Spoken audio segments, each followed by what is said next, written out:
అయితే ఎస్పెషల్లీ పేరెంట్స్కి మట్టుకి ఎందుకురా అంటే నా లైఫ్లో జరిగిన ఒక స్టోరీ చెప్తాను వినండి.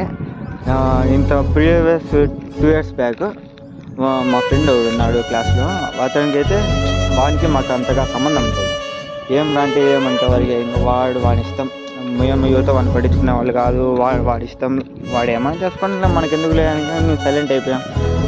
ఫస్ట్ ఇయర్ రిజల్ట్స్ వచ్చినాయి. వాడికి ఏమైంది 2 subjects పోయినాయి. మా ఇంట్లో నాకు 2 subjects ఏమో ఫెయిల్ అయిపోయాను.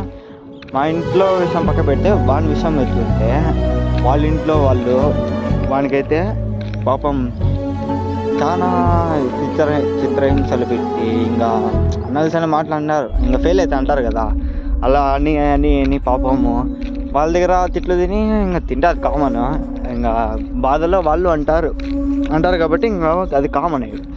ఇంకా వీడు ఏం చేశాడు, ఇంకా వాళ్ళ ఫ్రెండ్స్ అంటున్నారు, ఫ్రెండ్స్ అదే మాట అంటున్నారు. ఇంకా వాళ్ళు చుట్టుపక్కల వాళ్ళు, బంధువులు, రిలేటివ్స్ అందరూ ఇంకా అలా అనేసరికి ఇంకా వాడు అది సీరియస్గా తీసుకొని ఇంకా వాడు నెక్స్ట్ డే కానీ ఇంకా కాలేజీ రావడం లేదు అని తెలిసినప్పుడు వాళ్ళని అడిగాం.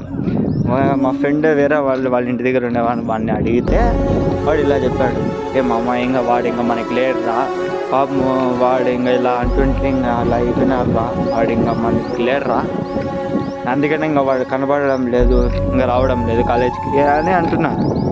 నేనైతే చెప్పేది అయితే ఒకటే పేరెంట్స్కి, ఒకటి సప్లిమెంటరీ అనే ఆప్షన్ ఒకటి ఉంది.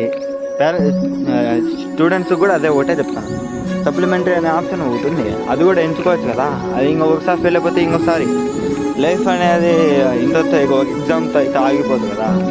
ఇంకా మీరే ఇంకా కొంచెం చూసుకోండి ఇంకా పేరెంట్స్ మీరే ఫెయిల్ అయితే ఎంకరేజ్ చేయండి.